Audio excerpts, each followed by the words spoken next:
అంతట శ్రీ పళనిస్వామి మాధవుని తన ధ్యానానుభూతిని గురించి చెప్పమని అడిగిరి. మాధవుడు ఇట్లు చెప్పసాగిన: శ్రీపాద శ్రీవల్లభుల జన్మస్థానమున వారి పాదుకలు, శ్రీపాదుల దత్తాత్రేయుల శ్రీ నృసింహ సరస్వతుల వారి విగ్రహమూర్తిగా ప్రతిష్ట. శ్రీ పళనిస్వామి ఇట్లనిరి: నాయన మాధవ, నీవు దర్శించిన శ్రీపాద శ్రీవల్లభుల మాతా మహాగృహము నీలోని సర్వశక్తులను ఆకర్షింపబడిన స్థలము, అనగా శ్రీపాద శ్రీవల్లభులు జన్మించిన స్థలము. అచ్చటి పాదుకలకు క్రిందుగానున్న పాతాళమునందు అనేక వందల సంవత్సరముల నుండి తపోనిష్టలలోనున్న ఋషులు కలరు. నీవు దర్శించిన శ్రీపాద శ్రీవల్లభ జన్మస్థలమునందు మాత్రమే శ్రీవారి పాదుకలు ప్రతిష్ఠింపబడును. పాదుకలు ప్రతిష్ఠింపబడిన కొన్ని సంవత్సరములకు అప్రయత్నముగా శ్రీపాద శ్రీవల్లభ చరితామృతము వెలుగులోనికి వచ్చును.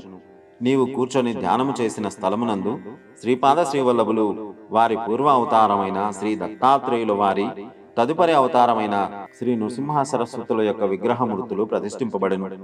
ఆ తర్వాత ఆ క్షేత్రములో విస్తారముగా లీలలు జరుగును అని తెలియజేసిరి. అనంతరము శ్రీ పళనిస్వామి కొంతసేపు మౌనము వహించిరి. మా గుహకు దగ్గరలోనే ఉన్న నవయువకుని శవమును బయటికి తీయమని చెప్పిరి. శవం బయటికి తీసిన తరువాత ప్రణవమును ఉచ్చరించసాగిరి. శ్రీపాదరాజం శరణం ప్రపద్యే అను ఘోషతో వ్యాఘ్రేశ్వర శర్మ అరుదించెను. శ్రీ పళనిస్వామి నవయువకుని శవములో ప్రవేశించిరి.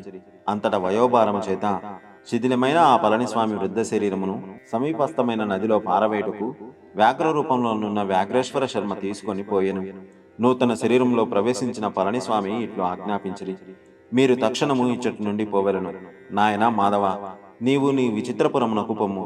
నీవు నీ సూక్ష్మ శరీరములో పీఠికాపురములోని పుణ్యవంతులను దర్శించినావు. ఈ జన్మకు నీకు అది చాలును. నాయన శంకర, నీవు తిరుపతి మహాక్షేత్రమునకు పొమ్ము. మాధవ, మీకు శ్రీపాద శ్రీవల్లభుల అనుగ్రహము కలుగునుగాక. అంతటా మాధవుడు విచిత్రపురం వైపు, నేను తిరుపతి వైపు ప్రయాణమైతిమి. శ్రీచరణుల లీలలకు అంతెక్కడ.